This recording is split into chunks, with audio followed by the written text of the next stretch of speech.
काशी में जो शिव जी की स्थापना कौन ने करी? काशी में जो शंकर भगवान बैठे उनकी स्थापना करी थी शनि महाराज। किसने करी थी? शनि महाराज ने। क्योंकि भगवान शनि महाराज को उनकी माता के द्वारा श्रापित हो गए और शनि महाराज कांपने लगे।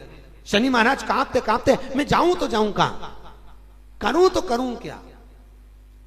महाराज शनि महाराज दौड़े और दौड़कर भगवान भोलेनाथ के पास पहुंचे। हे शंकर, त्रिकालदर्शी, कैलाशी, अविनाशी, कृपा करिए बाबा भोलेनाथ, कृपा करो। क्योंकि दुनिया में 33 करोड़ देवी देवता हैं जिनको शनि लग सकता है, केवल एक, किसको छोड़कर?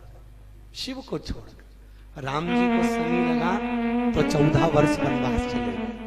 कृष्ण को शनि लगा तो मथुरा छोड़कर द्वारका चले गए। शनि लगा। हनुमान जी को शनि लगा तो गुफा में बैठकर राम राम जपना पड़ा। शनि सबको लगता है, केवल शनि नहीं लगता तो एक मेरे महादेव को, मेरे भोले बाबा को नहीं लगता। शंकर के पास में शनि आ गए। शनि ने आकर कहा, भोलेनाथ कृपा करिए बाबा, मैं बड़ा कष्ट में हूं, मैं करूं क्या? बाबा भोलेनाथ ने कहा, जा गंगा जी के तट पर काशी में जाकर एक शिवलिंग की स्थापना कर, उसकी आराधना कर और तेरा शरीर ठीक हो जाएगा, कष्ट नहीं भोगेगा। शनि महाराज ने काशी में जाकर शिव जी की स्थापना करी। आज भी नियम है, जिसको शनि लग जाता है एक काजल की डिब्बी ले लो और काजल की डिब्बी को 21 बार उतार कर उसको एकांत में जाकर, जंगल आदि में एकांत में किसी पेड़ के नीचे इतना सा खड्डा खोद कर उसमें काजल की डिब्बी को डाल दो और मिट्टी से पूर दो, उस व्यक्ति का शनि समाप्त हो जाता है। काशी विश्वनाथ का नाम लेकर काजल की डिब्बी को 21 बार उतार कर अगर काशी विश्वनाथ का नाम लेकर शनि वाले व्यक्ति को अगर पेड़ के नीचे दबा दे, शनि समाप्त। शनि उसको परेशान नहीं कर सकता। काशी कितनी मूलता, शिव साधारण नहीं है। घर में भगवान शंकर की जो भी मूर्ति हो, चाहे शिव की हो चाहे किसी भी देवी देवता की मूर्ति हो, पर एक अंगुष्ठ से बड़ी नहीं होनी चाहिए। कितनी? जम के बोलिए। जैसे ये जमीन से बस इस अंगूठे को खड़ा कर लो, इससे बड़ी मूर्ति ये घर में नहीं हो।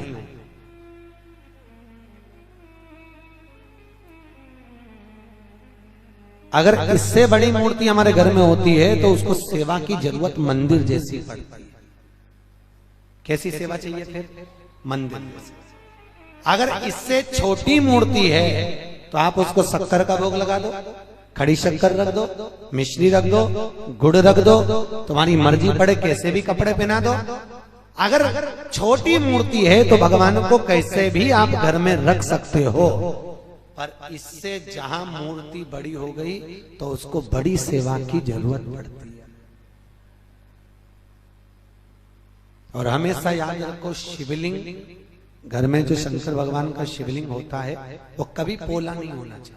वैसे तो हिंदू धर्म की शास्त्र रीति कहती है कि घर में कोई भी मूर्ति पोली नहीं होना चाहिए, किसी भी मूर्ति को पोला नहीं होना। लक्ष्मी जी हो तो ठोस हो, गणेश जी हो तो ठोस हो, देवी देवता लड्डू गोपाल कृष्ण राम सीता कुछ भी तुम्हारे घर में हो तो वो पोले नहीं होना, अंदर से खाली नहीं होना चाहिए।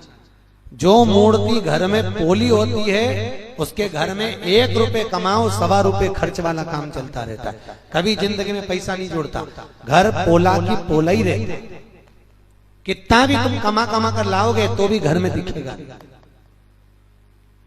और किसी किसी के घर में अगर मूर्तियां अगर ठोस है, मूर्ति अंदर से अगर भरी हुई है तो अगर 2 रुपए भी कमाएगा तो घर में बचत दिखेगी। और अगर घर में मूर्ति पोली है तो कितना भी कमाएगा वो खाली की खाली ही दिखेगी। कई लोग कहते हैं महाराज जी हमारे घर में बरकत नहीं दिखती है, मेरा पति कमाता, बेटा कमाता, बड़ा बेटा कमाता, खूब कमाता, पर घर में पैसा नहीं दिखता, घर में पैसा नहीं टिकता। तो टिके कहां से? जरूर तेरी तिजोरी में, जरूर तेरी पूजन में कोई लक्ष्मी जी की मूर्ति या गणेश जी की मूर्ति या किसी देवता की मूर्ति पोली होगी, इसलिए घर में लक्ष्मी टिक नहीं रही। घर में पैसा बन नहीं रहा। मूर्ति ठोस। कैसी मूर्ति होना चाहिए? जम के बोलिए, ठोस, पोली नहीं होना चाहिए। तो महाराज पोली मूर्ति का क्या करें? तो कुछ मत करो, मेन लाओ बाजार से, राल लाओ या मेन लाओ, कुछ भी मेन लाकर, मोम लाकर, वो मोम नहीं होता, उस मोम को पिघलाकर उस मूर्ति के अंदर भर दो। पर मूर्ति ये नहीं कि अपने को पोली है तो घर से बाहर निकाल दो, उसको ठोस करो, उसको ठोस। अगर मूर्ति पोली रहती है तो दो क्रम होते हैं, एक तो लक्ष्मी नहीं टिकती, दूसरी घर में कोई ना कोई व्यक्ति एक ना एक बीमार पड़ा ही रहता है। एक ठीक होगा, दूसरा बीमार पड़ेगा, दूसरा ठीक हुआ, तीसरा बीमार पड़ेगा।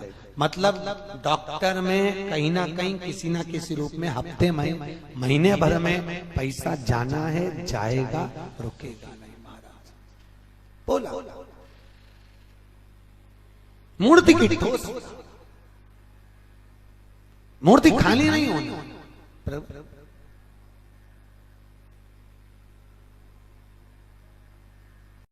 अगर किसी व्यक्ति का कोई काम नहीं बन रहा, बहुत परेशानी आ रही है, कोई सीए का एग्जाम दे रहा है, कोई बड़ा एग्जाम दे रहा है, नौकरी में बैठ रहा है, सर्विस करने जा रहा है, पर बन ही नहीं रहा, बार बार हार रहा है, बार बार फेल हो रहा है। कुछ मत करो, एक जौ के आटे की रोटी बनाओ और उस पर काली तिल्ली रख लो।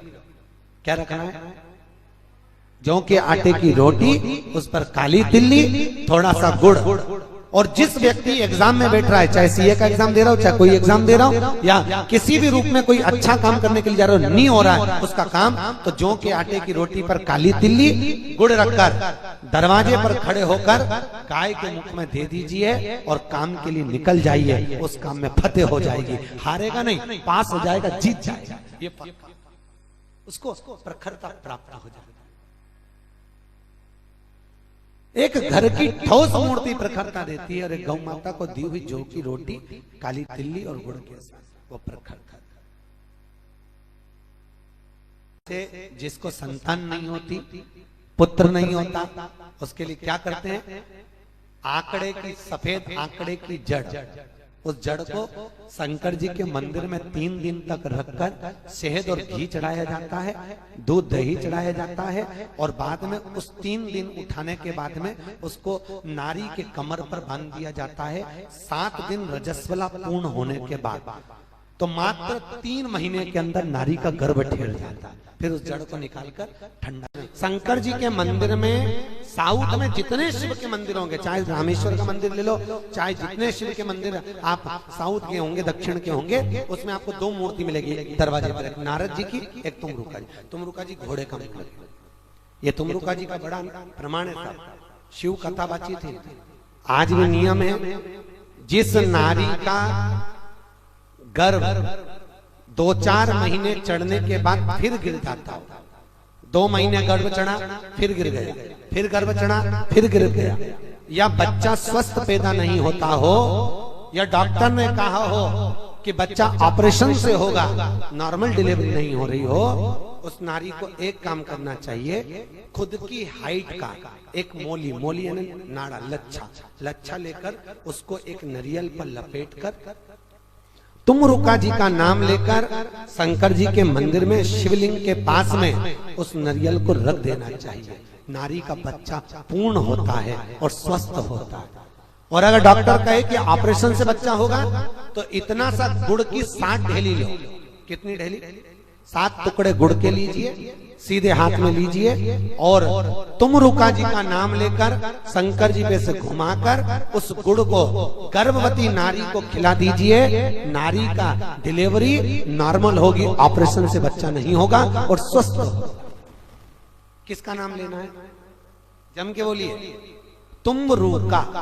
फिर से बोलो, तुमरुका। क्या नाम है? तुमरुका, जिसने शिव महापुराण की कथा कही।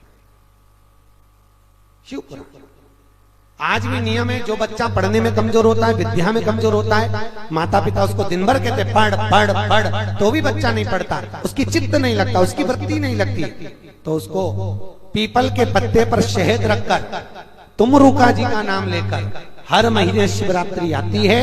किसी भी एक शिवरात्रि को शंकर को पीपल के पत्ते से शहद चिपकवाकर उसी शहद को बच्चे को मंदिर के ओटले पर तुमरुका का नाम लेकर चटा दो, बच्चा पढ़ने में होशियार हो जाता है, पढ़ने में विद्वान हो जाता है।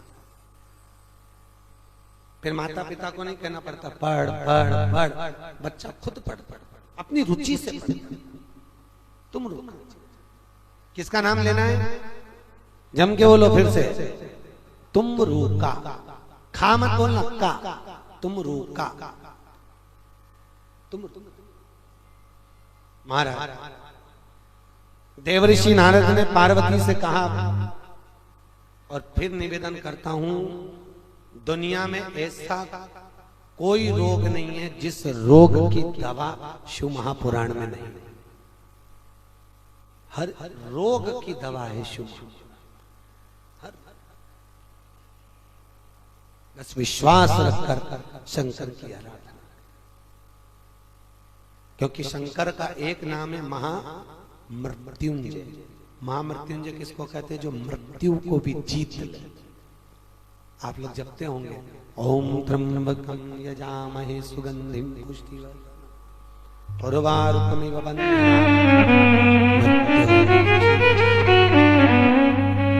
शिव। अकाल मृत्यु वो मरे जो काम करे चंडाल का, और काल उसका क्या बिगाड़े जो भक्त हो महाकाल का। अगर शिव की आराधना में लगे हो तो काल भी तुम्हारा कुछ नहीं बिगाड़ेगा। अब तुम्हारा नाम है कि आगे एक संबोधन लिखा रहता है, धर्म पत्नी।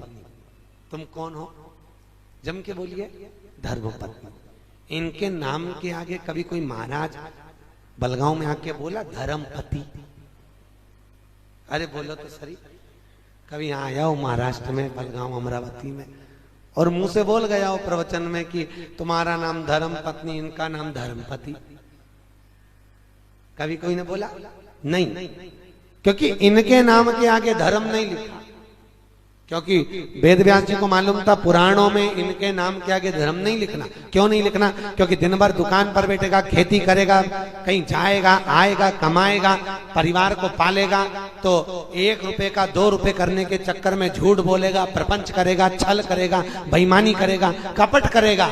जितने मनुष्य में जितने पुरुष हैं वो सारे बिना झूठ प्रपंच के 1 रुपया भी नहीं कमा सकते। तो इनके नाम के आगे कहीं धर्म नहीं लिखा, पर तुम्हारे नाम के आगे धर्म इसलिए लिखा क्योंकि ये कमाई कैसी भी करेगा, भले झूठ बोल के कमाएगा, भले बेईमानी करके कमाएगा, भले छल करके कमाएगा, लाकर तुमको देगा। इसलिए तुम्हारे नाम के आगे धर्म लिखा कि ये कैसी भी कमाई करके लाए, तुमको दे, उसमें से 2 रुपये निकाल कर कभी धर्म में लगा देना, तो पति को भी बैकुंठ ले जाना और तुम भी चली जाना। इसलिए तुम्हारे नाम के आगे धर्म लिखा। पर कई माताओं ने रुपया निकाला तो शरीर पर वो धर्म में नहीं लगाया, सब पेंटिंग में लगाया,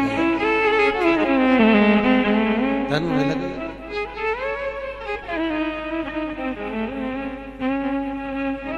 भगवान भी सोच रहा है, बताओ धर्म पत्नी का फर्ज अदा नहीं कर रही है, सब ले जाकर इधर उधर आड़ी टेढ़ी जगह लगा दिया, पर धर्म में नहीं लगा।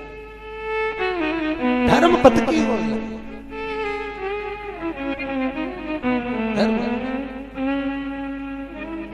एक बड़ के पेड़ के नीचे एक ब्राह्मण बैठकर शिव महापुराण की कथा कर रहा था, और चंचुला का मन आवाज सुनकर उस कथा की ओर चली गई।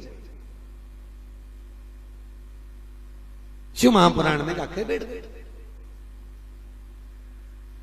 सारी पुराण बार बार और शिव महापुराण एक बार, क्योंकि हर पुराण के आगे लिखा है श्रीमद् भागवत पुराण, श्रीमद् विष्णु पुराण, श्रीमद् अग्नि पुराण, श्रीमद् ये पुराण, पर एक पुराण है केवल ये। कौन सी? इसके आगे लिखा है शिव महापुराण। सारी पुराण है ये महापुराण, सारी पुराण। हजार हजार भागवत, हजार हजार गीता, हजार हजार राम कथा का स्मरण कर लो, और जिंदगी में एक बार बोलो जम के शिव महापुराण की कथा।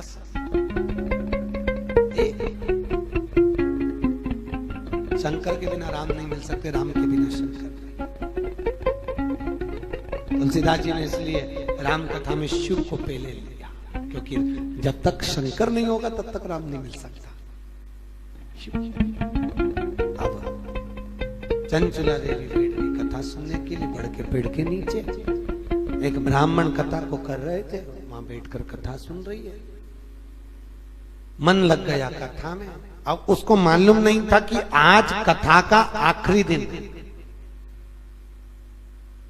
शिव पुराण की कथा कहती है 1 मिनट की भी सुनने को मिले तो शिव पुराण में जरूर जाओ। 1 मिनट की भी मिले जरूर। और अगर नजदीक में कथा हो रही हो तो गाड़ी पर बैठकर मत जाओ, पैदल जाइए। अगर नजदीक में हो रही हो तो क्यों? शास्त्र कथा शिव महापुराण की कथा में जितने कदम हम चलकर जाते हैं उतने अश्वमेध यज्ञ हम अपने जीवन के कर लेते हैं, जितने कदम चलकर जाए। काशी, पूरी दुनिया में एक ही नगरी है काशी जो मोक्ष नगरी है, जिसको अविमुक्त नगरी कहते हैं। कौन सी नगरी कहते हैं? अविमुक्त।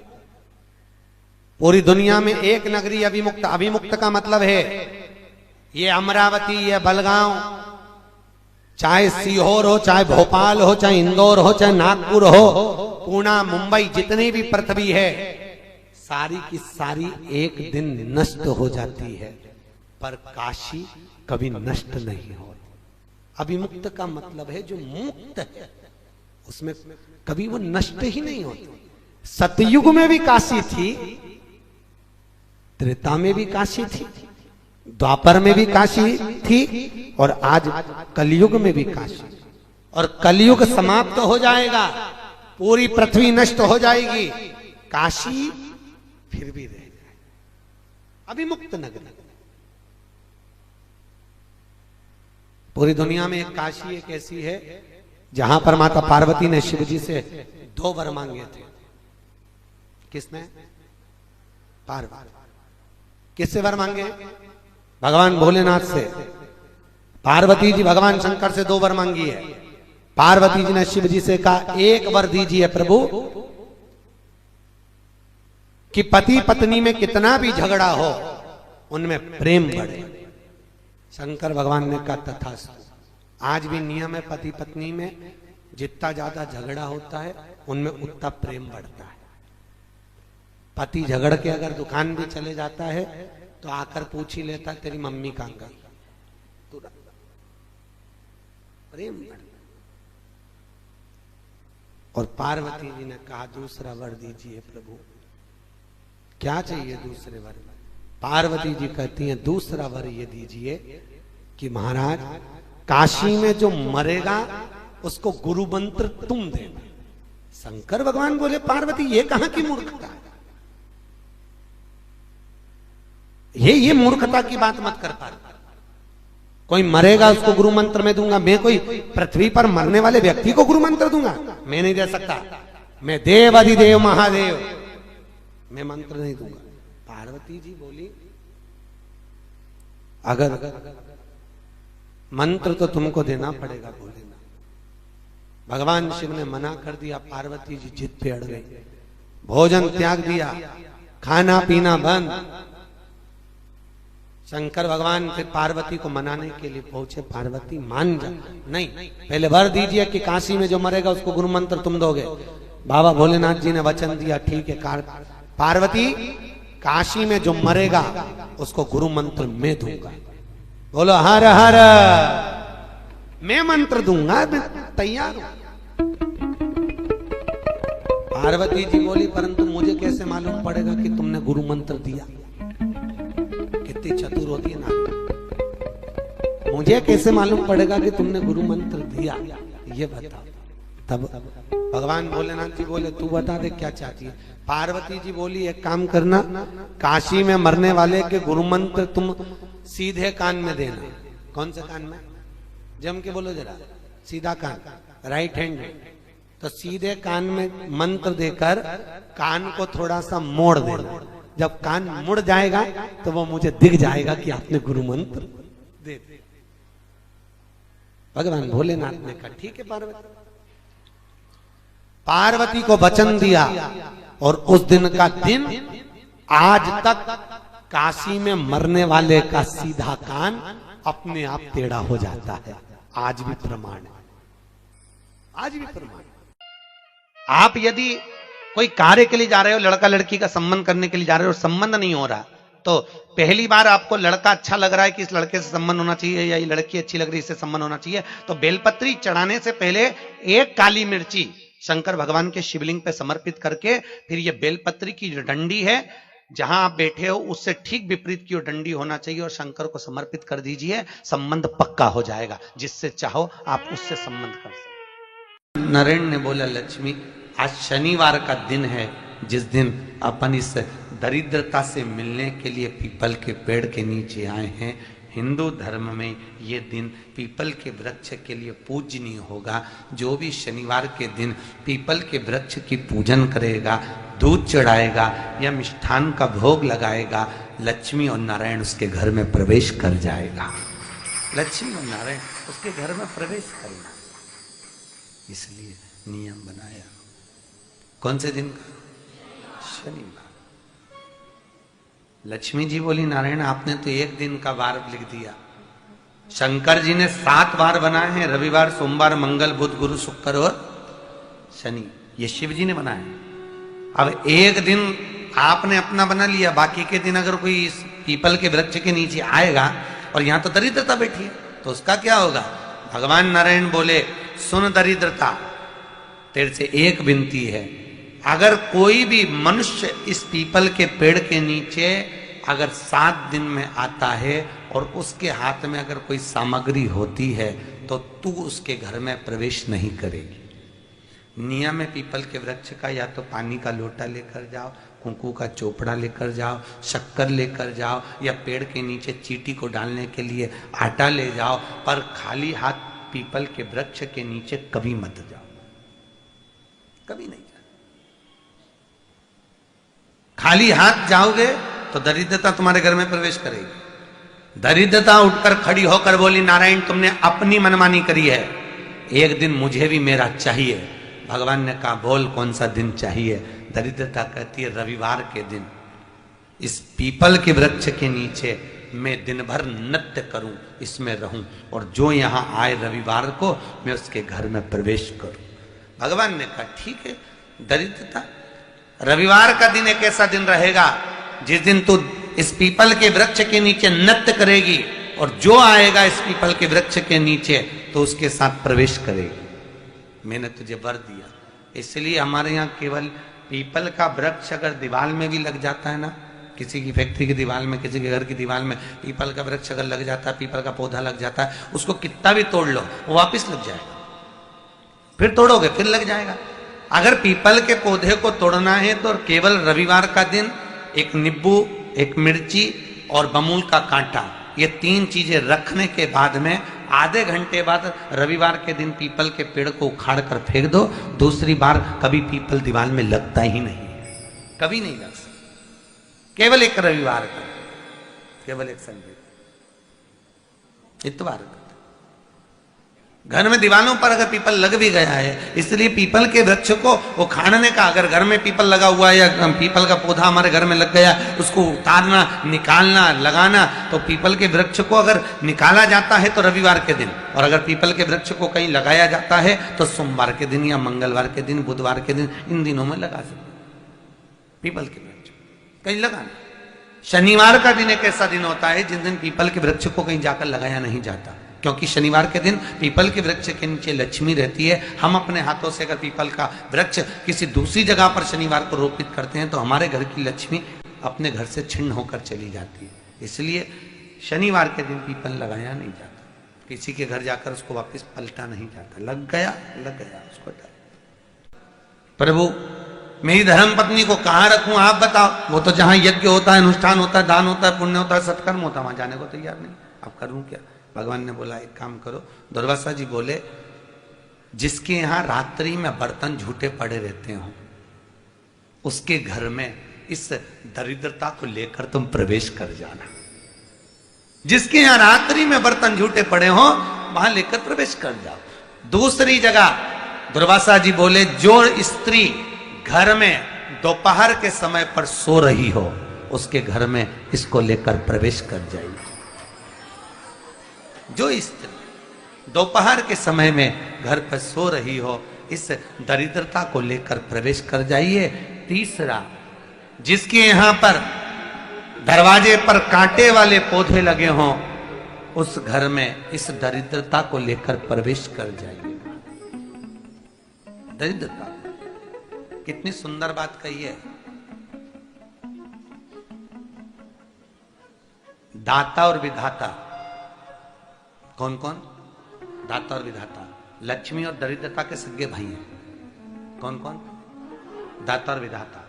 दाता को फिटकरी प्रिय है, विधाता को नमक प्रिय है। ये दोनों हमेशा लक्ष्मी को और दरिद्रता को, दोनों को समझाते थे, दोनों में प्रेम बढ़ाते थे।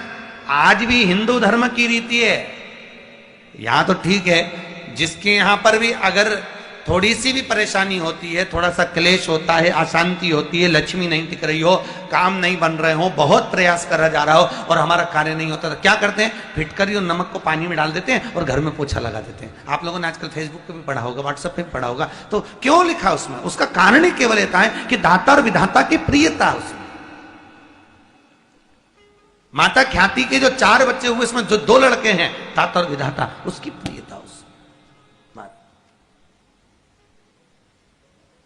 उसकी पूर्णता उसकी। अब दुर्वासा जी बोले अपनी धर्म पत्नी को वहां लेकर, जहां कांटेदार पौधे लगे हों वहां पर लेकर प्रवेश कर जाइए। कांटेदार पौधों में उस दरिद्रता का निवास हो गया। कितना विचित्र कथा यहां वर्णन करी है। श्रीमद् भागवत के अंतर्गत जो वर्णन किया कि कृपा करी, इसने अपन दोनों को दूध पिलाया, कितना आदर करा, आसन बिछाया, सत्कार करा, सम्मान करा, आप कृपा करो, अब इसको वर दीजिए। भगवान थोड़ी दूर गए और जाते ही भगवान ने हाथ ऊंचे कर कर कहा, जा तेरी गाय मर। भारत तू समझ नहीं सकता, मेरे को समझना भी नहीं है। पहले उस बुढ़िया का गाय को वापिस जीवित करो, भगवान के वो नहीं कर सकता। गाय को करो। तो तुमने ऐसा क्यों किया कि उसकी गाय मर जाए? भगवान बोले, तू जानता नहीं है देव ऋषि नारद, ये बुढ़िया मेरा भजन करती है, मेरा स्मरण करती है, मेरा नाम जपती है, मेरी सेवा करती है, और जो मेरी सेवा करता है मैं चाहता हूं कि ये मरने के बाद मेरे पास आ जाए। पर करूं क्या देव ऋषि नारद? अगर ये मरते समय इसकी गाय जीवित रहेगी तो इसके मन में अटकेगा कि मेरी गाय का होगा क्या, कोई कसाई पकड़ के नहीं ले जाए, इसको काट नहीं दे। मरते मरते इसके प्राण गाय में अटके रहेंगे, और गाय में अटके रहेंगे तो ये मरने के बाद फिर गाय की योनि में चले जाएगी, मेरे पास नहीं आ पाएगी। इसलिए इसके मरने से पहले मैंने गाय मार, इसको विरक्त कर दिया। तो तुमने सेठ जी को फैक्ट्री बढ़ाने का क्यों बोला? सेठ जी को धन बढ़ाने का क्यों बोला? भगवान बोले, नारद तू समझ नहीं सकता, सेठ जी धन कमाने में जब लगे रहेंगे, खूब कमाएंगे और दिन रात 4 चौगुना धन ही धन जोड़ते जाएंगे, तो मरने के बाद सब बन जाएंगे। बस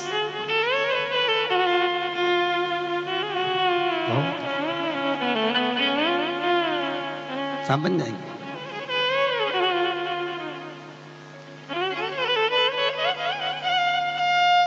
एक बार राठी जी हम कथा करने के लिए बेंगलोर गए। एक भगत बोला, गुरु जी चलो हमारा बंगला देखना। मैं कहा चलो। बंगला देखने गए। ये हमारे बेटे का बड़ा रूम, ये हमारे छोटे बेटे का रूम, ये हमारा रूम, ये ड्राइंग हॉल, ये ड्रेसिंग, ये सब बताया, और बाद में अपना रूम भी दिखाया, फिर बाथरूम में भी ले गए, बाथरूम में दिखाई, इतनी जोरदार बनाई है। वहीं पे एक छिपकली चिपकी थी।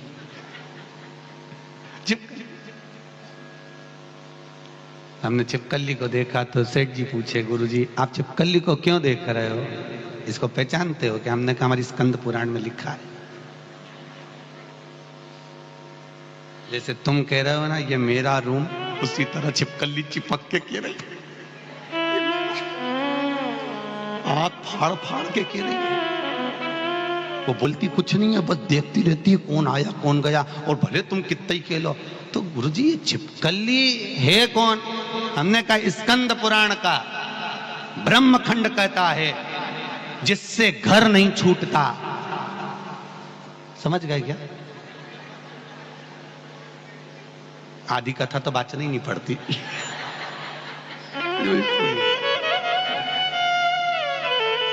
ब्रह्मखंड कह रहा।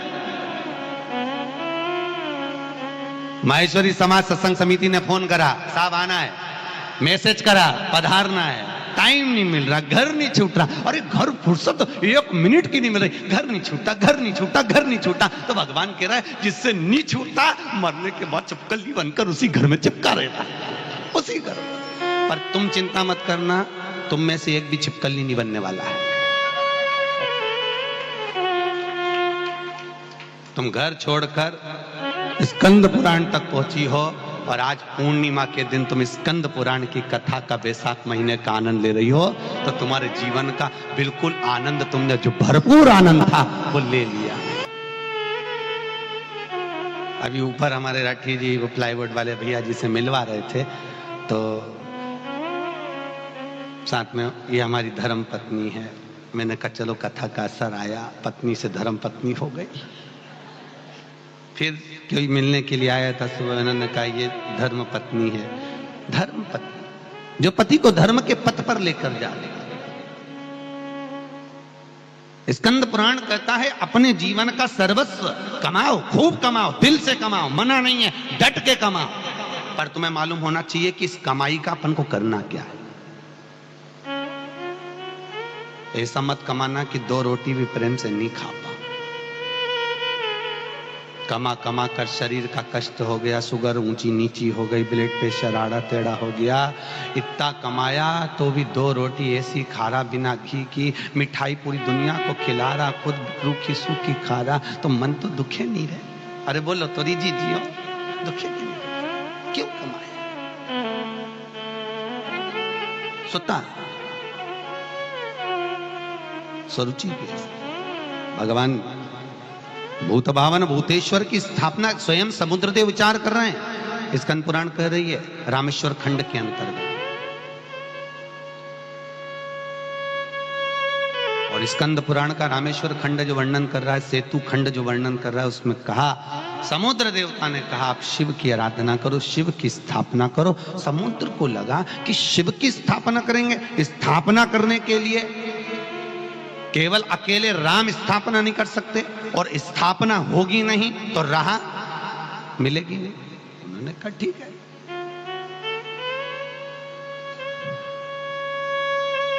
भगवान राम ने हनुमान को आज्ञा करी, हनुमान यहां स्थापना करना है, कोई विद्वान पंडित लेकर आओ जो अच्छा हो, विद्वान हो।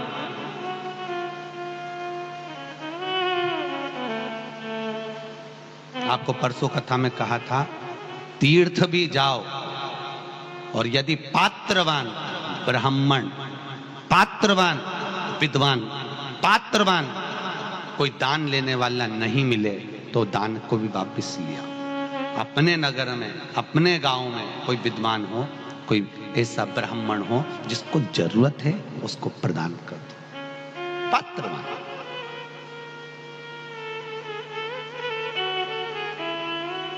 जो पात्रवान हो उसको दिया। हम उसको दे रहे हैं जिसको जरूरत नहीं,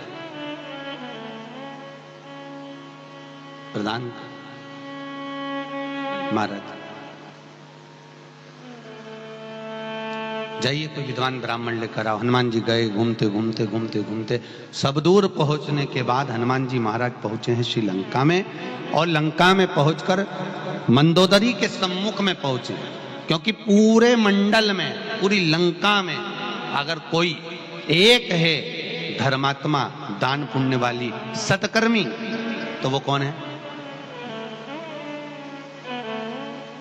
इसके बराबर तो रावण भी विद्वान नहीं था साहब। किसके बराबर? मंदोदरी। एक सत्य बात स्कंद पुराण की रखना अपने जीवन में, पुरुष विद्वान होता है, मानो, पर उसकी विद्वत्ता के साथ में उसकी जो धर्म पत्नी है वो भी उससे सवाया विद्वत्ता को रखती है, पर इनकी विद्वत्ता ये अपने पास रखती हैं कि आप अपनी जिंदगी सही जियो। कहीं कहीं एक राह धर्म पत्नी या घर की माँ या घर की बहन या घर की बेटियां भी ऐसी बता देती हैं जिससे बाप का जीवन प्रबल हो जाता है, बाप का जीवन सुखमय हो जाता है। कभी योग ऐसा बनता है, कभी प्रखरता जीवन की ऐसी बन जाती। लंकाधिपति रावण के 10 मुंह थे, वो अपनी जगह पर है, 10 शीश थे, वो अपनी जगह पर है, मगर मंदोदरी जैसी चतुर नहीं था 10 शीश रावण। कितनी चतुर थी वो, कितनी विद्वान थी वो, कि जिसके पास ज्ञान लेने के लिए भगवान कृष्ण भीम को भेज देते। कब की थी? त्रेता की। भीम कब का था? अरे बोलो जम के, द्वापर। भीम द्वापर का है और वो त्रेता की है। और आप सबको मालूम होगा कि पूरा युद्ध उठाकर देखो कौरव और पांडवों का, पूरी सेना उठाकर देखिए कौरव और पांडवों की, और पूरी सेना में सबका युद्ध दिखाया जाएगा पर भीम का युद्ध नहीं दिखाया जाएगा। वेद व्यास जी ने पूरी महाभारत में भीम के युद्ध को छुपा कर रखा। क्यों? क्योंकि जब कौरव और पांडवों का युद्ध होने जा रहा था, भीम ने भगवान द्वारकाधीश के सामने खड़े होकर कह दिया था, तुम चिंता मत करो, मैं बैठा हूं, अरे इनको तो हाथ में हथेली में मर मर मल के मारूंगा, ये है ही कितने सोतो हैं, और इनकी सेना, इसको तो मैं पछाड़ दूंगा। भगवान कृष्ण को लगा बहुत तेज गरज रहा है, ज्यादा गरजेगा बरसेगा।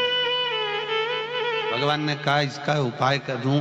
एक बार भगवान कृष्ण ने कहा भीम इधर आओ। भीम बोले बोलो प्रभु, एक काम करो, लंका चले जाओ। लंका कहे के लिए? तुम युद्ध के पहले लंका जाओ, वहां पर मंदोदरी रहती है, उसको कहना तुम्हें कृष्ण ने बुलाया है, तुम्हें कृष्ण ने बुलाया है।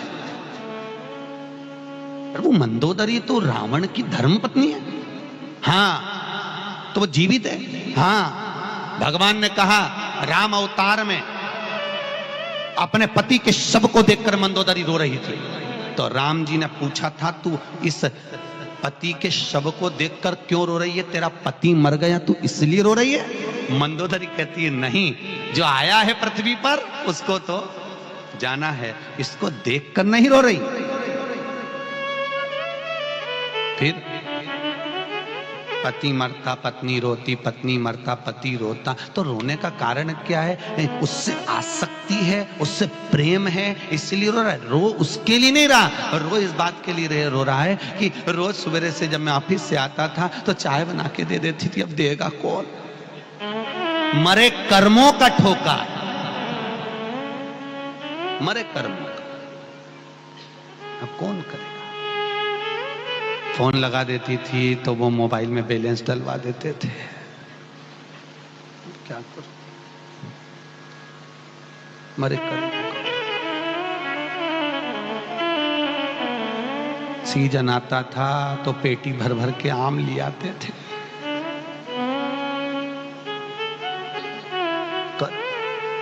याद किस बात की आ रही है? अरे बोलो जम के, कर्म की याद, उसकी नहीं, कर्म की। कुछ अच्छा कर कर जाओगे तो दुनिया आपको भी याद करेगी। जैसे सत्संग समिति साल में एक बार ऐसी पुराण उठाती है कि उस पुराण को हम तो कहते हैं सत्संग समिति तो तरी रही है, ना जाने कजन कितनों को तार दे रही है, ना जाने कजन कितनों को तार रही है। एक मुद्दा उठाए,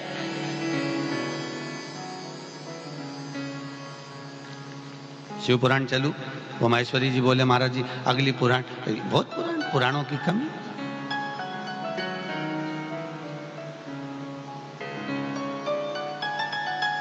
विष्णु पुराण सुन ली, स्कंद पुराण सुन ली। आज बात चल रही थी महाराज जी एक क्या भविष्य पुराण भी होती है? हमने कहा भविष्य पुराण सत्संग जी महाराज। अब वो मंदोदरी को रोते हुए मैंने पूछा था, भगवान कह रहे हैं भीम से, मैंने पूछा था मंदोदरी से, तू रो क्यों रही है, तेरा पति चले गया इसलिए? नहीं, जो आया है उसको जाना है। तो फिर रोने का कारण क्या है? मंदोदरी कह रही, रो इसलिए रही हूं कि मैं आपका दर्शन नहीं कर पाई। राम जी ने कहा, अच्छे घर की बहुएं बाहर नहीं निकलती युद्ध के मैदान में, इसलिए आप ब्राह्मण कुल की बहू हो तो आप बाहर नहीं निकल सकते। वही तो कारण था। अगर मैं युद्ध के मैदान में भी आपका दर्शन कर लेती तो तर जाती, युद्ध के मैदान में भी आपका दीदार कर लेती, दर्शन कर लेती तो मेरा जीवन सफल हो जाता। पर दुख इसी बात का है कि आपको देख नहीं पाई, युद्ध ही देख लेती तो मेरा जीवन सफल हो जाता। भगवान बोले, इतनी सी बात, युद्ध देखने की इतनी लगता है, मैं तुझे युद्ध का दर्शन कराऊंगा, चिंता मत कर। अगला मेरा जब जन्म होगा, अवतरण होगा, मैं तुझे युद्ध का दर्शन कराने के लिए बुलाऊंगा। मंदोदरी कहती है, अब तक तो मैं मर जाऊंगी। भगवान बोले, मेरा आशीर्वाद है, जब तक तू उस युद्ध की सूचना ना पाए तब तक तुझे प्राण ना छूट पाए। मंदोदरी जीवित रही, मंदोदरी जीवित। भीम को भेजा जा, और भीम पहुंचा। विभीषणों के वंशजों से पूछा, यहाँ मंदोदरी कहाँ है? वो कमरे में, बूढ़ी हो चुकी है। गए, मंदोदरी आपका नाम है? हाँ। मंदोदरी काकी, आपको कृष्ण ने बुलाया है। कृष्ण कौन? जो राम के अवतरण है। मंदोदरी ने कहा, पूछा क्यों? भीम कहता है, मेरे जैसे वीरों का युद्ध है। मंदोदरी ने पूछा, युद्ध किसका? मेरे जैसे वीर योद्धाओं का, जो कौरवों के साथ लड़ेगा। मंदोदरी ने मन में सोचा, कितना अभिमान बड़ा है, बताओ, इतना अभिमान कि मेरे जैसे योद्धा। जा, चलूंगी, पहले एक काम कर, स्नान कर ले, कुछ खा पी ले, फिर चलते हैं। मंदोदरी ने भीम को भेजा। भीम गया, लंका के पीछे जाकर भीम एक तालाब में नहाने के लिए कूदा। कूदने पर जो भीम समुद्र में कूदता था तो एक क्षण में थाप आकर बाहर आ जाता था, वो भीम जब तालाब में कूदा तो निकलने में 3 दिन लग गए महाराज। कितने दिन लगे? 3 दिन। 3 दिन बाद भीम बाहर आया। आने के बाद मंदोदरी के पास पहुंचा, चक्कर आ रहे थे, पानी में 3 दिन से घुल रहा था। मंदोदरी ने पूछा, कहाँ रह गए थे? भीम के नहाने गया था। तो 3 दिन बाद आए, भीम के तालाब में कूदा था। समझ में नहीं आया, समुद्र में कूदता था तो था पाकर 1 सेकंड में बाहर आ जाता था, पर ना जाने ऐसा तालाब लंका में जिसमें स्नान करने गया तो 3 दिन में बाहर आया। मंदोदरी ने पूछा, तालाब कहाँ का था? तो के लंका के पीछे। मंदोदरी बोली, वो तालाब नहीं था, मेरा देवर कुंभकर्ण मर गया था, उसके सिर की हड्डी पड़ी थी, उसमें पानी भरा गया था, उसमें पानी भरा। उस पानी से बाहर निकलने में तुझे 3 दिन लग गए और तू कहता है कि मैं वीर हूं। मंदोदरी के, इससे तो भला मेरा देवर जिसकी हड्डी में से तुझे निकलने में 3 दिन लग गए, चल निकल यहां से बाहर और कह देना द्वारकाधीश को। मंदोदरी प्रणाम करती है, नमन करा मंदोदरी ने, झुककर प्राण छूट गए मंदोदरी के। द्वारकाधीश का नाम स्मरण कर कर चली गई। भीम का अहंकार, जिसका अभिमान चले जाता है फिर वो सम्मुख नहीं आता।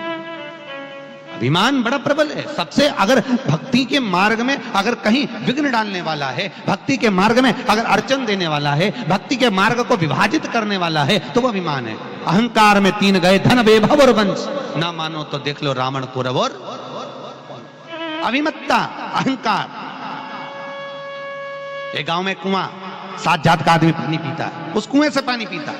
एक काली कुतिया आई, उसमें गिर गई, मर गई।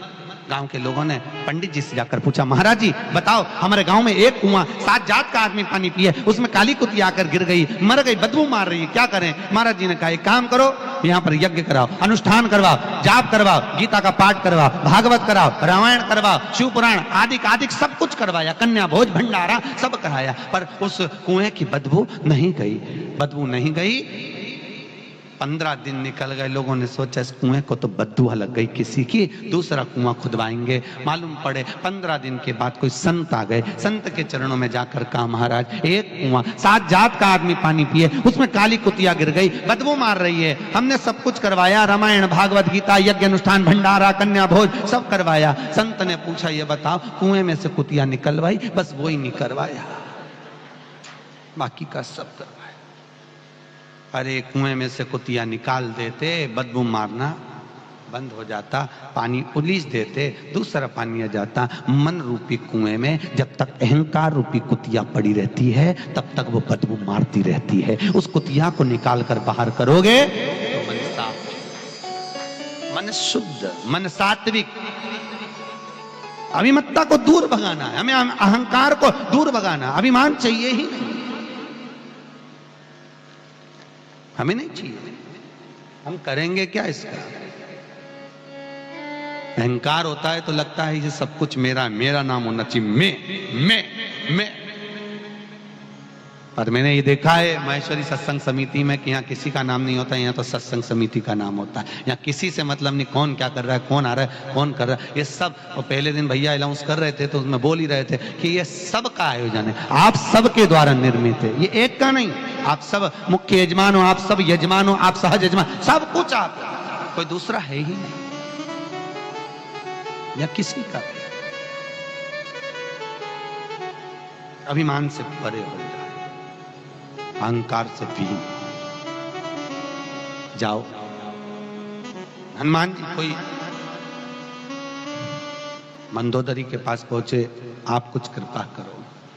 मंदोदरी कहती है मेरे पति से बड़ा कोई विद्वान नहीं है, पति से बड़ा। वो जाएंगे? क्यों नहीं, क्यों नहीं जाएगा? सत्कर्म में ले जाने के लिए धर्म पत्नी मूल होती है साहब, सत्य बात है बिल्कुल। कौन मूल है? जम के बोलिए, धर्म। आपके पति से आपने कहा? अरे बोलो तो सही, जम के बोलो अच्छे से। अपन यहाँ कोई को बोलने नहीं जा रहा है, आप तो चुपचाप से बोल दो। बोला कि नहीं बोला? बोला ना, सत्य बोलना। बोला कि नहीं बोला? क्या बोला? ये जीवन का सुख है साहब, ये मिलने वाला नहीं है।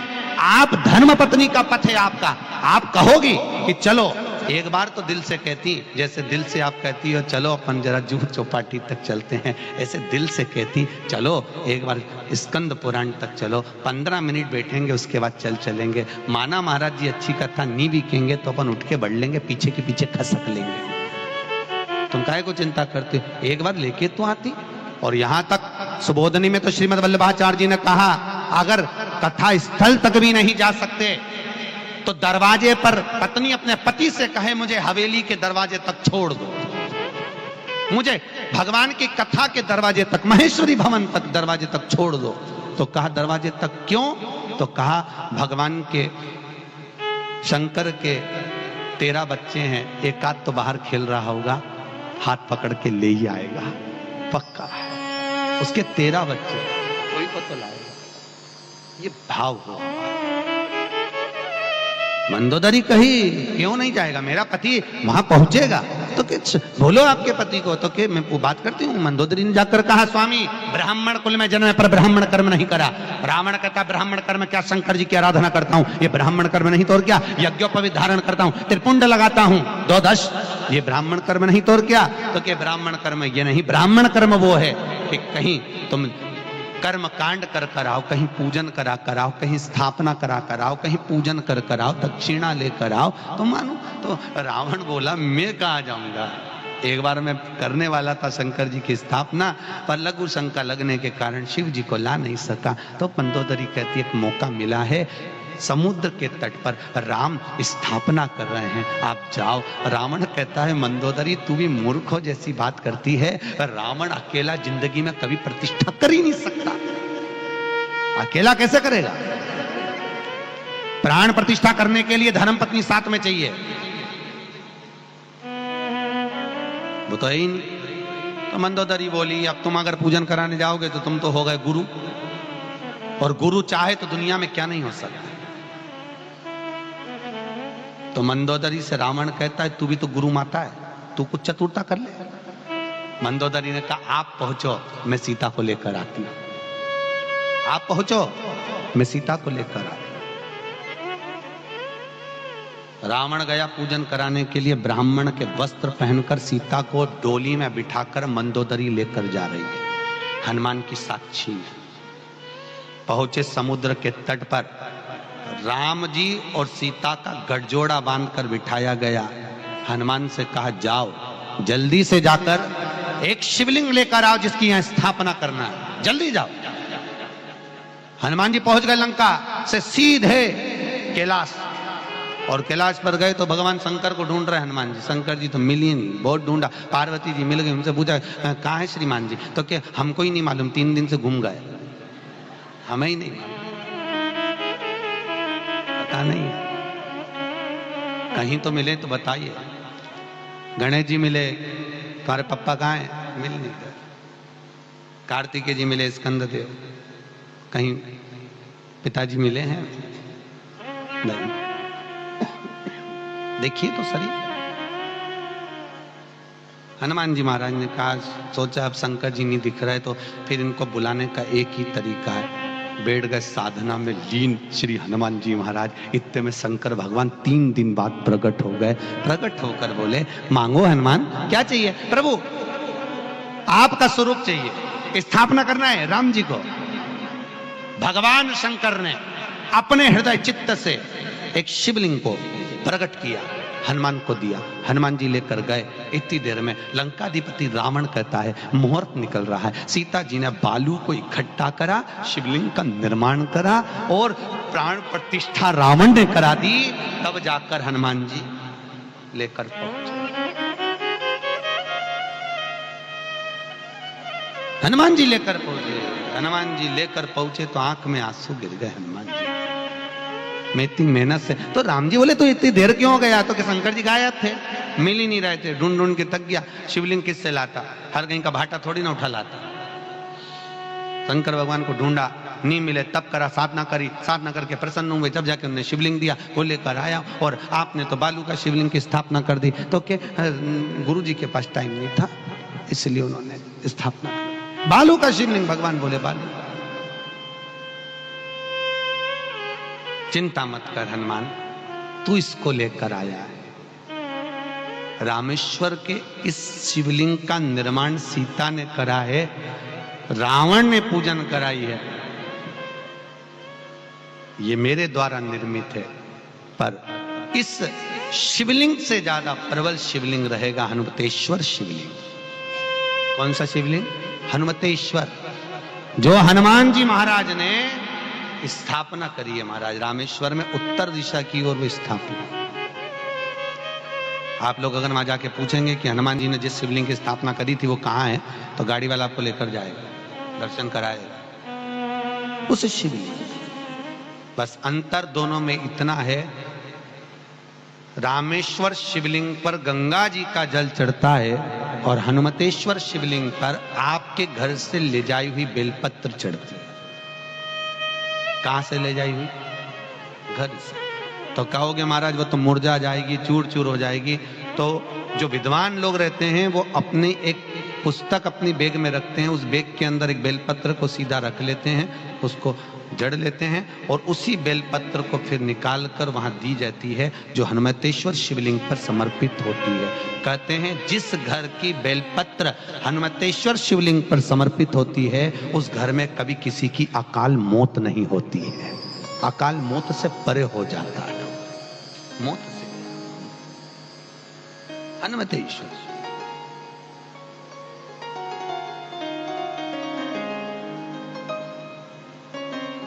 भगवान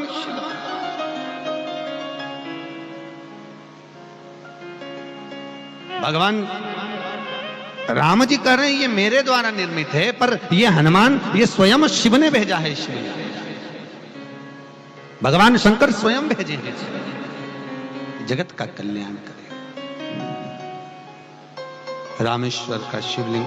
अब भगवान राम जी महाराज ने, रावण ने स्थापना कराई, राम जी ने उठ के उनको प्रणाम करा तो रावण ने आशीर्वाद दिया, विजय भव। जैसी बोले विजय भव, हनुमान जी ने कोनी मार के कहा, क्यों रे हार गया? रावण से बोले हार गया। रावण बोला हारा मारा नहीं हूं, फालतू की बात मत कर। तो फिर क्यों बोलता है विजय भाव? तो क्या ये तो गुरु की गादी है, यहाँ जो बैठता यही आशीर्वाद देता, और एक गुरु की जगह पर रावण कहता है मैंने आशीर्वाद दिया है। पर युद्ध के मैदान में राम मेरा दुश्मन है, इससे तो लड़ूंगा। ये युद्ध का मैदान वो अलग बात है,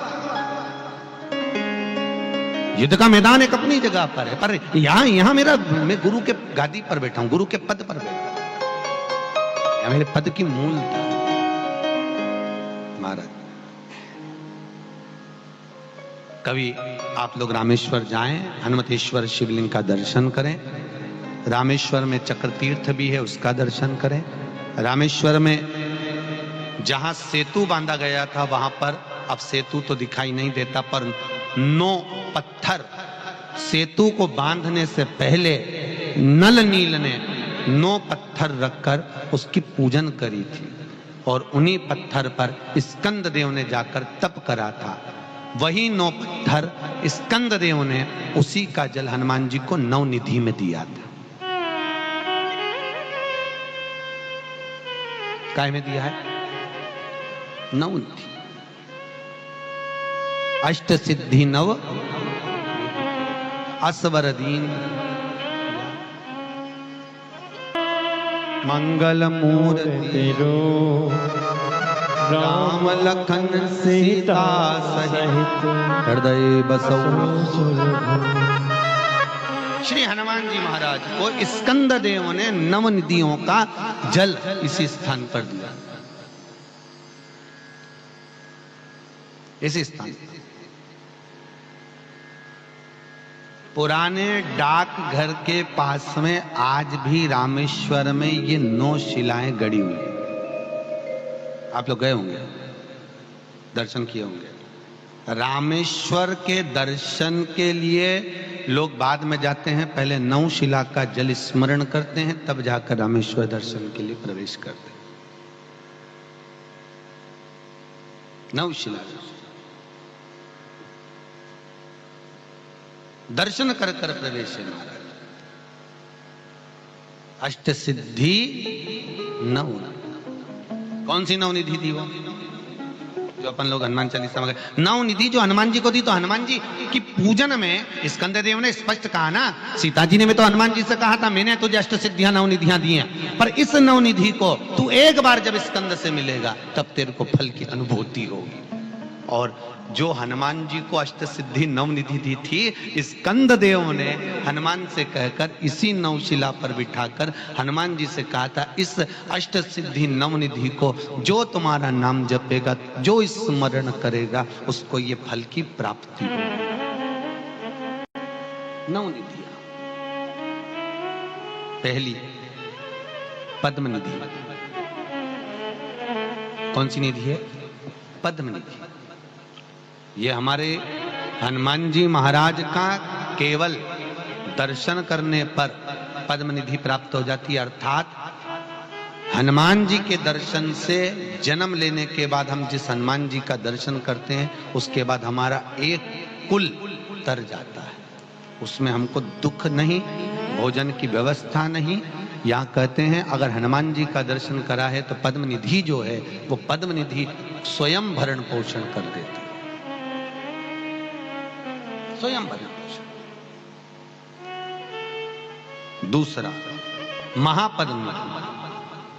महापद्मनिधि एक ऐसी निधि है, स्कंद देव दूसरी शिला पर बिठाकर श्री हनुमान जी महाराज को उस दूसरी शिला पर बिठाकर जल का जब आचमन करा रहे हैं, तो वो कह रहे हैं स्कंद देव कि ये महापद्मनिधि है। हनुमान ये वो निधि है जिस निधि से व्यक्ति अपने जीवन में दान कर पाता है। दान कब करता है? जब उसके पास में कुछ हो। कुछ नहीं होगा तो वो देगा क्या? अरे बोलो तो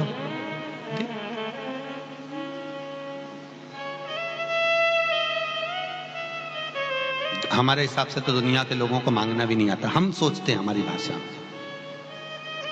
कई लोगों को हमने मंदिर में जाकर देखा है, भगवान के मंदिर में जाकर कहते हैं भगवान लक्ष्मी दे दे। ईमानदारी से बोलना, तुम्हारे घर पर आके कोई कह दे कमला दे दे, तुम जूता लेके भागोगे कि नहीं भागोगे? अरे बोलो सर मेरी वाइफ को मांग रहा है, शर्म आती तेरे को? रत्ती भर भी हम डायरेक्ट भगवान से करें भगवान लक्ष्मी दे दे। भगवान को भी कितना बुरा लगता होगा, एक ही पत्नी बस इसी को दुनिया के लोग मांगते, कभी नहीं कहते कि तू चल। कोई नहीं कहता कि भगवान से कि तुम चलो, पर जो मांग रहा है केवल एक ही बात कहता, लक्ष्मी दे दो, लक्ष्मी दे दो। भगवान भी कहता है, एक बार लक्ष्मी को भी अहंकार आ गया। लक्ष्मी जी बोली प्रभु देखा मेरी सत्ता देखी, दुनिया में कोई काम नहीं सरकता मेरे बिगड़। भगवान के आओ देख मुर्दा जा रही है। तो लक्ष्मी जी बोली इसमें कौन सी बड़ी बात है, अभी देखो सब भगेंगे। लक्ष्मी जी ने ऊपर से सोने की मुद्रा भटका दी, जो नीचे पट की मुद्रा है सब लेके भग गए, सब लेने के लिए भागे। भगवान से लक्ष्मी जी बोली देखी मेरी सत्ता। भगवान के काई की सत्ता, वो देख मुर्दा उसकी तो छाती पे पड़ी, वो ऐसे कैसे पड़ा, वो तो उठाएगा। उसने कहा उठाया तो क्या वो तो शव है, वो तो बॉडी है, वो शव क्या लक्ष्मी उठाएगा, वो पैसा उठाएगा? तो भगवान बोले यही तो बात है लक्ष्मी, जब तक मैं उसके शरीर में हूं तब तक तेरा सम्मान है, जिस दिन मैं शरीर से बाहर हूं उस दिन कोई तेरा सम्मान नहीं। फिर वही वाली बात आ गई। एक व्यक्ति ने पूछा गुरुजी ये 3 चीजें किसी के मरने पर फेंकी जाती है, एक फूल, मखाना, पैसा, फेंकते हैं इधर कि नहीं फेंकते? कहीं गाँव में देखा होगा आप लोगों ने, फूल, मखाना, पैसा, राम नाम सत्य, खेकर फेंकते हैं। क्या कहकर फेंकते हैं? राम नाम। अच्छे से बोलो, हाँ अपने मरने के बाद अपन बोल ही नहीं पाएंगे, आज बोल लो।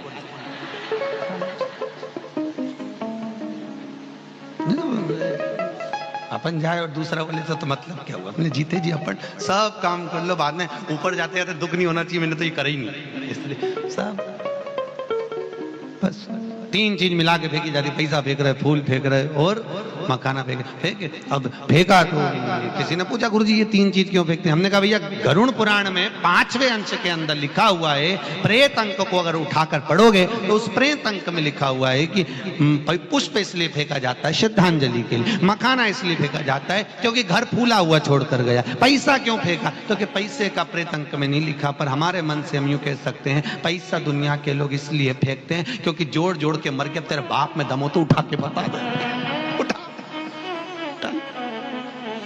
पूरी जिंदगी जोड़ा और आखिरी में औलाद ने तेरी छाती पे छोड़ा ले, और तू कल्ला ठट होके पड़ा, उठा। जिसके लिए सुबह 8 बजे जाता था, रात के 11 बजे तक फुर्सत नहीं मिलती थी, 1-1 रुपए कमा कमा कमा कमा सब जोड़ दिया, और आखिरी में दीवार पे केवल एक फोटो टंगिया इतना बड़ा, और उसमें भी केवल स्माइल। अच्छा व्यक्ति पूरी जिंदगी रो रो के मर जाए पर फोटो आखिरी का स्माइल वाला ही होता है।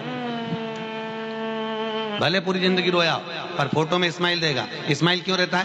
क्योंकि वो फोटो स्माइल और उस पर डली एक माला प्लास्टिक की, और हवा चले तो माला यूं यूं हिले। तो फोटो क्यों स्माइल देता है? फोटो इसलिए स्माइल देता है क्योंकि हम भी जोड़ जोड़ के मर गए, यहाँ टंग गए, और वो भी फोटो स्माइल दे दे के घर के लोगों को यही प्रेरणा देता है एक दिन तुम भी बाजी में टंगोगे, इसलिए स्माइल दे रहा, टंगा हुआ। तो कबीरा ने क्या गलत करा? कबीरदास गंगा जी के घाट पर स्नान कर रहे थे और एक व्यक्ति हाथ में गंगा जी का पानी भरकर फेंक रहा था, तर्पण कर रहा था, जल दे रहा था। कबीरदास जी ने पूछा क्या कर रहे हो? हमारे पूर्वजों को पानी दे रहे हैं। कबीरदास जी ने कहा कहाँ है पूर्वज? ये ऊपर। कबीरदास जी ने देखा तो कि दिख तो ही नहीं रहे। तो ब्राह्मण बोला कोई दिखेंगे क्या?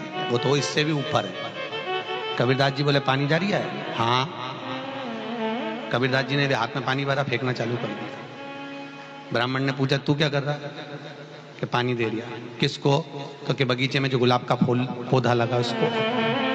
तो क्या कबीरदास से बोले पागल, ये यहाँ गंगा जी का पानी ऐसे देने से कोई गुलाब के पौधे में जाएगा?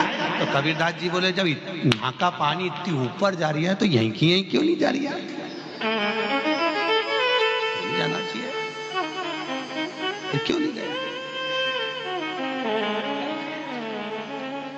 आशा मत रखना मरने के बाद कि तुम्हें कोई रोटी दे।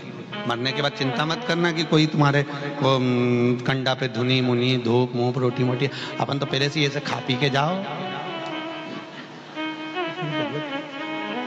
क्या मतलब है बाद में आशा रखो बच्चों से कि तू देगा तू देगा तू देगा, कहीं नहीं। वावारी दुनिया मतलब की, दुनिया में किसी का कोई नहीं।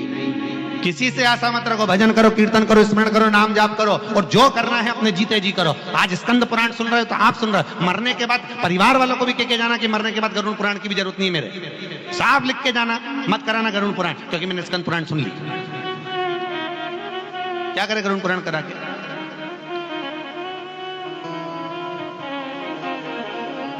एक बुढ़ा व्यक्ति मर गया, उसके मरने पे बहू उनके पीछे पीछे गीता जी बाँच रही थी। हमने जाकर देखा क्या कर रही है, कि गीता जी बाँच रही, तो हमने कहा गीता कोई मरे हुए को जगाने का थोड़ी ना विषय है, गीता तो सोए हुए मन को जगाने का है, गीता मरे हुए को जगाने का नहीं है। कौन कहता है कि मरने के बाद गीता उठाओ? ये गीता भी आजकल फैशन हो गया, लोग गरुड़ पुराण कम बजवाते हैं, गीता ज्यादा बजवाते मरने पर। कहां लिखा है कि मरने के बाद गीता बाँची जाती है? कौन सी जगह लिखा है? कि अर्जुन मर गया था जो गीता सुनाई गई थी? गीता मरे का विषय नहीं, गीता सोए हुए चित्त वृत्ति को जगाने का विषय है महाराज। यह शास्त्र कह रहा है, शास्त्र बढ़ना मृत्यु पर्यंत कौन बचे? आज प्रथम निधि है पद्म निधि, दूसरी महापद्म निधि को दान धर्म सत्कर्म जो दिया गया वो श्रेष्ठ होगा तो दो, नहीं होगा तो कौन दे? महापद्म निधि ये दूसरे नंबर की निधि है। हनुमान तेरे दर्शन से महापद्म निधि प्राप्त हो। तीसरी निधि नील निधि। कौन सी निधि है? नील निधि।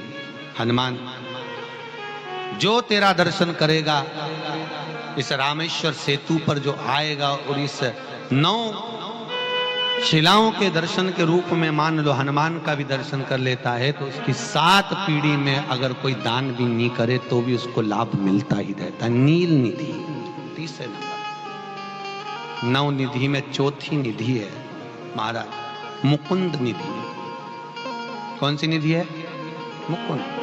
5 भाइयों का परिवार है, 4 भाइयों का परिवार है, याद रखना। 5 भाइयों का परिवार, 4 भाइयों का परिवार। माँ बाप को यह नहीं मालूम रहता कि मेरा बेटा कौन सा पूरे घर का संचालन करेगा। किसी माँ बाप को मालूम है कि बड़ा बेटा चलाएगा कि छोटा चलाएगा कि मंजिला चलाएगा कि संजिला चलाएगा? किसी को नहीं मालूम। पर जिसके भाग्य में मुकुंद निधि लिखी होती है, घर को वही लेकर चलता है। कौन सी निधि? जम के बोलिए। आप लोगों ने पहले 9 निधियां पढ़ी हैं कि नहीं पढ़ी? हनुमान जी की नहीं पढ़ी ना? हाँ, तो अष्टसिद्धि 9 निधि मालूम होना चाहिए आपको कि आप रोज हनुमान चालीसा में पढ़ते हो अष्टसिद्धि 9 निधि के दाता असबर दीन जानकी माता। तो बच्चे पूछेंगे माँ ये निधि कौन सी है? तो बताओ उनको कि इसमें एक होती है मुकुंद निधि। कहते हैं कि उस मुकुंद निधि के बल पर घर में 5 लोग हैं, 4 लोग हैं, 3 लोग हैं, 3 बहुएं हैं, 4 बहुएं हैं, 2 बहुएं हैं, किसी एक बहू के भाग्य में लिखा रहता है कि उसको घर में लेकर चलना है, भले उसको यश मिले चाहे नहीं मिले। दुनिया के लोग ताने दें आने तो कुछ भी कहें, पर उसको परिवार लेकर चलना पड़ता है। वो मुकुंद निधि के अंतर्गत आता है। मुकुंद निधि वो मुकुंद निधि है जिसके अनुसार हम अपने परिवार को साथ रखें। फिर अगला वर्णन है 5वें नंबर पर नंद निधि। कौन सी निधि है?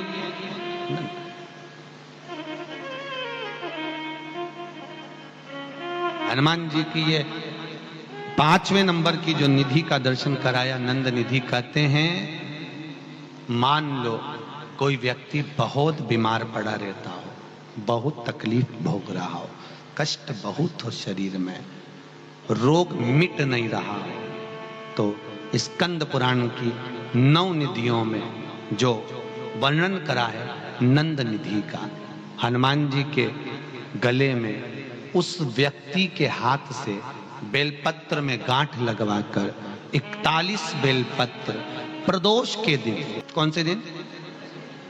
प्रदोष के दिन, अगर हनुमान जी को समर्पित कर दी जाए, केवल 2 या 3 बार नंद निधि का स्मरण कर कर समर्पित करी जाए, वो व्यक्ति का रोग धीरे धीरे मिट जाता है, स्वस्थ हो जाता है। नंद निधि। एक बात बहुत ध्यान से रखना, बहुत ध्यान रखिए। नंद निधि बच्चा, बहू, सास, ससुर अगर कोई चिड़चिड़ प्रवृत्ति में है, बहुत घर में क्लेश करते, शांति रखती बनी लक्ष्मी। आज के जमाने में लक्ष्मी तो दी भगवान ने, पर शांति, बाहर रहोगे तो शांति, घर में गए तो वापस से इधर देखो तो बहू का मुंह तबेला जैसा, इधर देखो तो सास का मुंह भगोने जैसा। अब करे तो करे क्या, और बीच में जो फंसा हुआ है बेचारा पति दोनों के, वो बोले तो बोले क्या, वो भी चुप रहता, वो भी क्या। अब बाप के बेटा तू अपनी वाली को समझा ले, मैं अपनी वाली को समझा लूं, खत्म। तो यहां जो निधि का वर्णन करा गया है, महाराज हनुमान जी महाराज के मात्र दर्शन मात्र से, दर्शन मात्र। चूरमा बनना, या चूरमा बनाना याद है? चूरमा है, जानते हो? शक्कर का बनाते, गुड़ का बनाते हो? हैं? शक्कर का बनता काय का है? गुड़ का। ठीक है।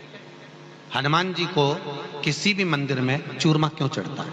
आज अपना फाइनल बताइए, आपने जाने दो।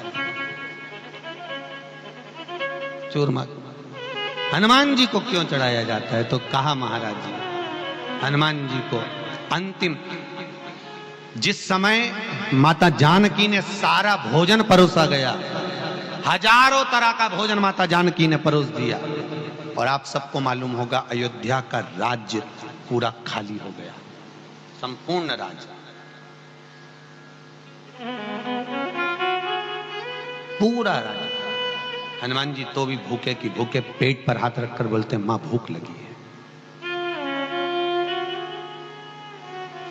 अब एक बात याद रखना, आपका घर पूरा खाली हो जाए तो भरने में थोड़ा टाइम तो लगता है, टाइम लगेगा। तब माता जानकी, आटा रखा हुआ था, उसको गुड़ के साथ मलकर, सेक कर, मलकर, मकर निधि, हनुमान जी महाराज के लिए राम जी ने तुलसी का दल दिया। कौन सी निधि? छठे नंबर की मकर निधि। मकर निधि का स्मरण कर तुलसी का दल दिया गया। तुलसी देने का कारण केवल इतना सा था मकर निधि का, हनुमान जब तुलसी का दल पेट में जाएगा, पचेगा, तो हनुमान के शरीर की जो एनर्जी है, ऊर्जा है, जितनी फैलेगी उतनी ही वापिस अयोध्या में सत्ता बढ़ जाएगी, वापिस धन बढ़ जाएगा, संपदा। मकर निधि छठे नंबर पर। आनंद निधि के बाद मकर निधि का नवनिधि। पहली बार चूरमा हनुमान जी को दिया माता जानकी ने, दूसरी बार दिया जनक जी ने, महाराज जनक जी ने भी दिया था, वहां भी मिला।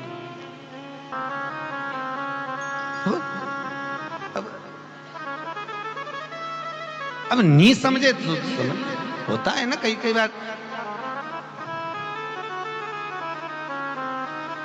वो एक बार एक अंग्रेज गया तो वो कैमरा लेके वो दीवार पे, गांव में देखा वो दीवार में गाय के गोबर ऐसे थाप दे गोल गोल, तो अंग्रेज फोटो खींच लिया। किसी ने पूछा ये काय को खींच रहा हो? कि ये समझ में नहीं आ रहा गाय ऊपर चढ़ी कैसे, ऊपर कैसे चढ़ी है?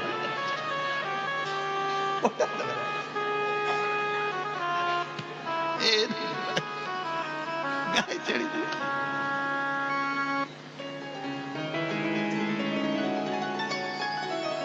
भगवत। अब नवनिधियों में नवनिधि छठे नंबर पर मकर निधि है महाराज, जो कि भरण पोषण करती है, कभी घर में अन्नपूर्णा की कमी नहीं आने देती। और 7वें नंबर पर है कच्छप निधि। कौन सी निधि है? कच्छप। कच्छप निधि के अंतर्गत मनुष्य की चित्त वृत्ति में आसक्तियों को उत्पन्न करती है। आसक्ति कि मुझे यह काम करना है और इस काम को मुझे आगे बढ़ना है। कच्छप निधि। कच्छप निधि को आप लोग, कई लोगों के हाथ में कछुए की अंगूठी देखते होंगे, वो हनुमान जी की कच्छप निधि का प्रमाण है। शंकर मंदिर में, राम मंदिर में, देवी देवताओं के मंदिर में बाहर हॉल में जो चौबारा होता है, गेट होता है, उसके पास में एक कछुआ बना होता है, वो कच्छप निधि को दर्शाता है। उसका क्या प्रमाण? कछुआ क्यों बनाया जाता है मंदिर के अंदर? दरवाजे पर कछुए का प्रमाण क्यों दिया जाता है? मूर्ति की प्राण प्रतिष्ठा होती है तो कछुआ रखवाया जाता है, क्यों? तो वो कच्छप निधि के लिए महाराज जो मंदिर में, चाहे शंकर मंदिर में आए, चाहे राम मंदिर में आए, हनुमान मंदिर में आए, देवी मंदिर, जो भी उस मंदिर में प्रवेश कर रहा है, जब वो कच्छप निधि का दर्शन करे, कच्छप निधि का दर्शन कर कर उसके भीतर कभी आसक्तियों की अर्थात तमन जो करने की ललकता है वो समाप्त करना और अग्रण्य बढ़े और बढ़ता जाए, वो कच्छप। फिर अगला वर्णन आया है शेख निधि, 8वें नंबर पर है शेख निधि। शेख निधि, ये शेख निधि हमारे जीवन में हमारी इंद्रियों को परमात्मा की ओर लेकर जाते हैं। मनुष्य हो, कई लोग कहते हैं हम भगवान को नहीं मानते, कोई कहता है हम परमात्मा को नहीं मानते, मत मानो, पर जीवन में मनुष्य की देह में एक समय ऐसा आता है कि व्यक्ति को परमात्मा को, अरे बोलो तो जम के, मानना पड़ेगा व्यक्ति को। अकाल मृत्यु वो मरे जो काम करे चंडाल का, और काल उसका क्या बिगाड़े जो भक्त हो महाकाल का। याद रखना, आपके परिवार वाले आपको अंदर आईसीयू में धकेल कर, आईसीयू में वेंटिलेटर पे रखकर आप बाहर खड़े रहोगे, अंदर डॉक्टर होगा, और डॉक्टर भी जब बाहर निकल जाएगा सिस्टर होगी, सिस्टर भी बाहर निकल जाएगी कंपाउंडर होगा, कंपाउंडर भी बाहर निकल जाएगा। तब उस समय पर आईसीयू में वेंटिलेटर पर कौन होगा? तो स्कंद पुराण कहती है जो तुमने भजन किया है, जो तुमने दान किया, जो स्मरण किया, वो शेख निधि आपके जीवन में आपके सामने खड़ी रहती है, आपको श्वास देने के लिए, आपको श्वास प्रदान कर शेख निधि। और अगले नंबर पर 9वें नंबर पर एक खेव निधि, खेव निधि, ये 9 निधियों में अगला खेव निधि।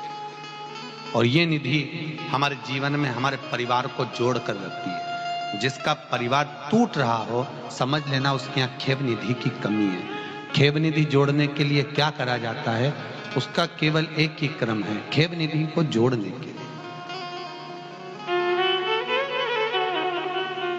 महीने भर में एक बार, पूरे महीने में एक बार कच्चा सूत, जानते हो कच्चा सूत? कच्चे सूत की बाती बनाइए। काय की बाती बनाओ? कच्चे सूत, कच्चे सूत की बाती बनाकर 108 बाती का निर्माण कर कर खेव निधि के भाव से श्री हनुमान जी के मंदिर में लगा दीजिए। आपके बहू बेटे में अगर लड़ाई है, सास बहू में लड़ाई है, भाई भाई में लड़ाई है, कहीं संबंध विच्छेद हो रहे हैं, किसी का तलाक जैसा हो रहा है, तो वो वापस जुड़ने की कतार पर आ जाता है। जोड़ने का जो प्रयास करे आपको लेकर। ये कितनी निधि हो गई? 9। अष्ट सिद्धि मालूम है? 108 के 108 बत्ती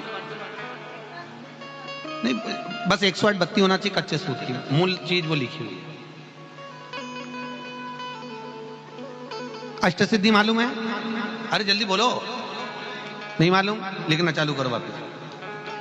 अष्ट सिद्धियां, पहली अणिमा, पहली कौन सी है? अणिमा। दूसरी महिमा, तीसरी गरिमा। अष्ट सिद्धियों में पहली अणिमा, दूसरी महिमा, तीसरी गरिमा। ये हनुमान जी महाराज की जो अष्ट सिद्धियां हैं, इन सिद्धियों के लिए आपको ज्ञात होना चाहिए, हनुमान जी महाराज के जब घर में तुम रोज हनुमान चालीसा का पाठ करती हो, आज एक दिन हो गया, कल दूसरा दिन हो गया, तीसरा दिन हो गया, कैलेंडर में जो पंचांगो कैलेंडर हो, उस कैलेंडर में एक निशान बनाकर रखो कि आपके 108 जब पाठ पूरे हो जाएं, तब 108 बाती आप हनुमान जी महाराज की इन अष्ट सिद्धियों के नाम से लगा दी। जिंदगी में आपका कभी बाल बांका नहीं हो सकता और आपकी उन्नति को कोई रोक नहीं सकता, यह पक्का है। अष्ट सिद्धियां, नवनिधियां 108 जब हनुमान चालीसा के पाठ हो जाए। और कभी कभी व्यक्ति के जीवन में ऐसा भी होता है कि भाई उसको बहुत तकलीफ आ जाती है कि मेरी दुकान नहीं चल रही, व्यापार नहीं चल रहा, मेरे साथ अच्छा नहीं हो रहा, मेरे को तकलीफ आ गई, शनि बढ़ गया, ये हो गया, ढैया हो गया, 7.5 हो गया, बड़ा तकलीफ, कहीं गिर रहा, कहीं पड़ रहा, तो उस व्यक्ति को 108 पाठ एक साथ कर लेना चाहिए। आज बैठा सुबह से शाम तक 108 पाठ करके और फिर ये अष्ट सिद्धियों की बाती लगा दे। अष्ट सिद्धि पर अष्ट सिद्धियों की जो बाती लगती है घृत में है, घी घृत, अष्ट सिद्धि। तो ये बाती, तो पहली अणिमा सिद्धि, दूसरी महिमा, तीसरी गरिमा, चौथी लघिमा, चौथी है लघिमा, पांचवी प्राप्ति, पांचवी क्या है? प्राप्ति। छठी प्राकंभ, छठी है प्राकंभ। सातवीं है ईर्षत्व, ईर्षत्व। और आठवीं है वशिष्ठ, आठवीं है वशिष्ठ। ये हनुमान जी महाराज की 8 सिद्धियां और 9 निधि। अष्ट सिद्धि नव निधि के दाता, असबर दीन जानकी माता, राम रसायन तुमरे पासा, सदा रहो रघुपति के। आज तुम लोगों ने पुण्य करा होगा, शनिवार के दिन, पूर्णिमा के दिन तुम्हें अष्ट सिद्धि नव निधि मिल गई। आज किस्मत वाले हो गया, भाग्यशाली। अष्ट सिद्धियां नवनिधियां प्राप्त हो गई। गाते गाते पूरी जिंदगी हो गई थी, रोज हनुमान चालीसा पढ़ते थे, रोज बोलते थे अष्ट सिद्धि नवनिधि की दाता। अष्ट सिद्धि थी कौन सी, नवनिधि थी कौन सी? बच्चे पूछे तो बता तो सकते हो कि अष्ट सिद्धि ये है, नवनिधि ये है, और किस किस चीज का क्या क्या लाभ है। पूरी हनुमान चालीसा की एक एक चौपाई में एक एक चीज से एक एक बीमारी का इलाज है, एक एक बीमारी का। महाराज हनुमान चालीसा की एक एक चौपाई से एक एक बीमारी।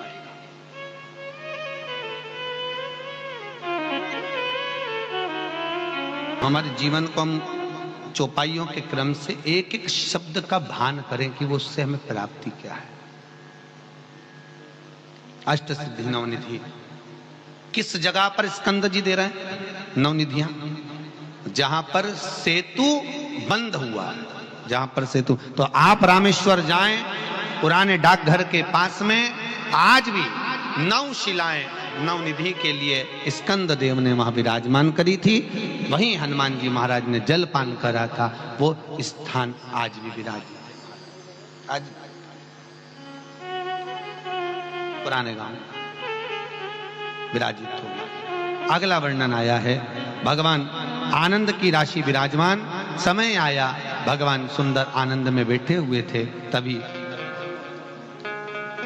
हनुमान जी महाराज को स्कंद देव ने वर्णन करते हुए कहा, हनुमान जीवन में कोई भी साधना, कोई भी तप, कोई भी भक्ति, कोई इंद्रियों के माध्यम से नहीं होती, केवल मन के माध्यम से होती है।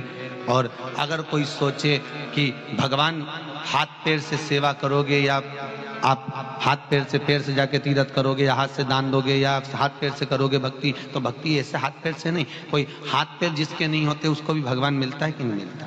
अरे बोलो तो सूरदास जी को देख लो तो उनकी तो आंख नहीं थी, नेत्र नहीं थे, तो भी भगवान मिला। कर्ण नहीं हो तो भी भगवान मिला, हस्त कमल नहीं हो तो भी भगवान मिला। भगवत पद की प्राप्ति हुई है, भगवत पद प्राप्त हुआ, वो मिला। और किसी भी रूप में वर्णन, किसी रूप में। फिर अगला जो क्रम करा है स्कंद पुराण के अंदर, वो बताया महाराज चतुर्मास का वर्णन। कौन से महीने का? चतुर्मास। 4 महीने का चतुर्मास होता है। किस लिए होता है? काय के लिए करा जाता है चतुर्मास? 4 महीने लोग बैंगन नहीं खाते, 4 महीने भगवान का भजन करते हैं, स्मरण करते हैं, दान करते हैं, पुण्य करते हैं, संकीर्तन करते हैं। तो स्कंद पुराण में चातुर्मास खंड के अंदर वर्णन, चातुर्मास का, स्कंद पुराण में चातुर्मास का व्याख्यान है। महाराज, एक शंकासुर राक्षस हुआ। क्या नाम था उसका? शंकासुर। ये इतना विचित्र राक्षस था कि इसके पुण्य और पाप दोनों का लेवल बनाकर चलता था। बड़ा समझदार था, बड़ा समझदार।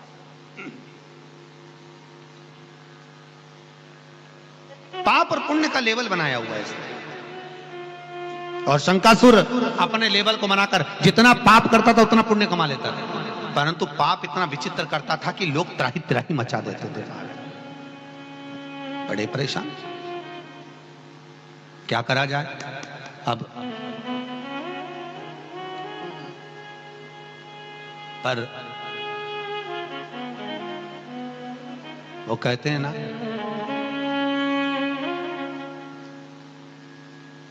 कि छीन कर खाने वाले का कभी पेट नहीं भराता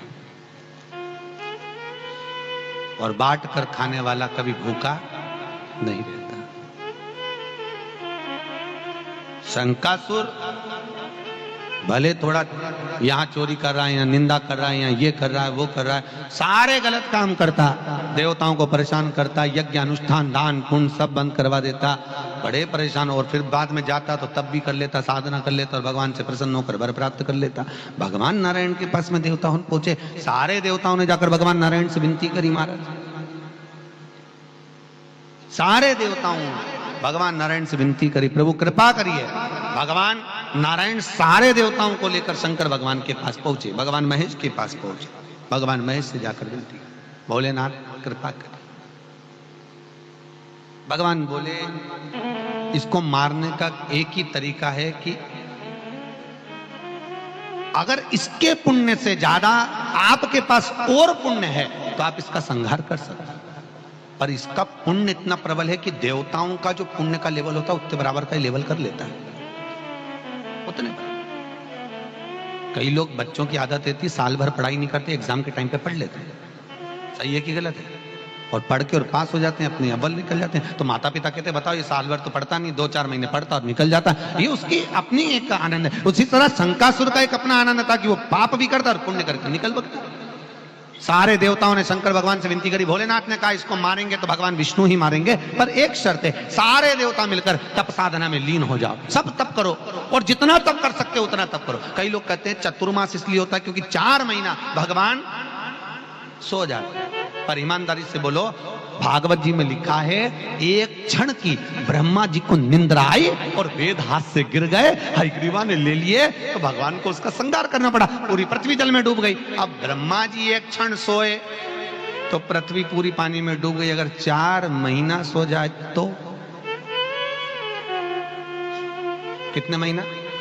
4। कोई नहीं दिखे एक भी